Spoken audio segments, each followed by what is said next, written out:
How can schools measure the success of classroom innovations?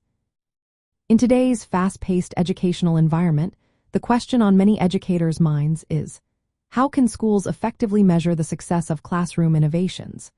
With recent shifts in teaching methods and technology integration, understanding these metrics is more important than ever. Schools are eager to find ways to assess the impact of new strategies and tools on student learning. Let's take a closer look at how schools can approach this measurement.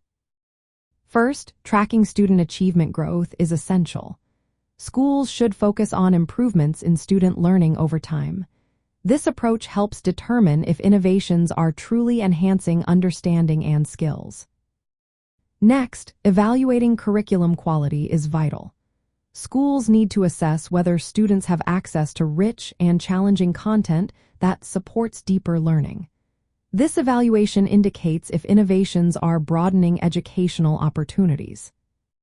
Teacher and staff effectiveness also plays a significant role. Since educators greatly influence learning, measuring how classroom innovations impact teaching quality is crucial.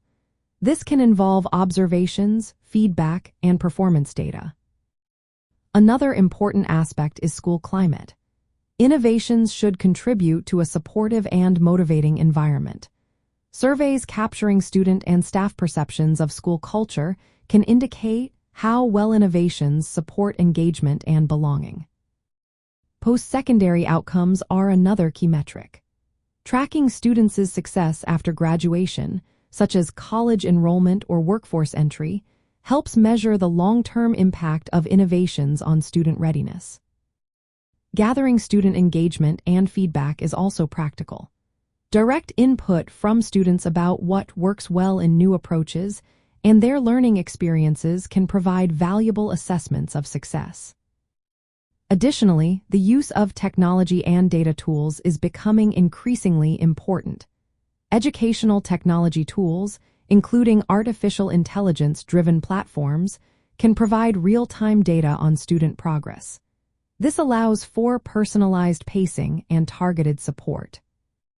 Finally, measuring project completion and learning outcomes in innovative frameworks is essential. In approaches like gamification or project-based learning, success can be assessed by student engagement levels, completion rates, and demonstrated learning gains. Combining these measures creates a fuller picture of how classroom innovations impact teaching and learning. Schools should utilize a mix of quantitative data, such as test scores and attendance, along with qualitative data, like surveys and observations. This comprehensive approach helps educators identify effective practices and make informed decisions. As schools continue to adapt and innovate, understanding how to measure success will be key to improving instructional practices and ensuring student success.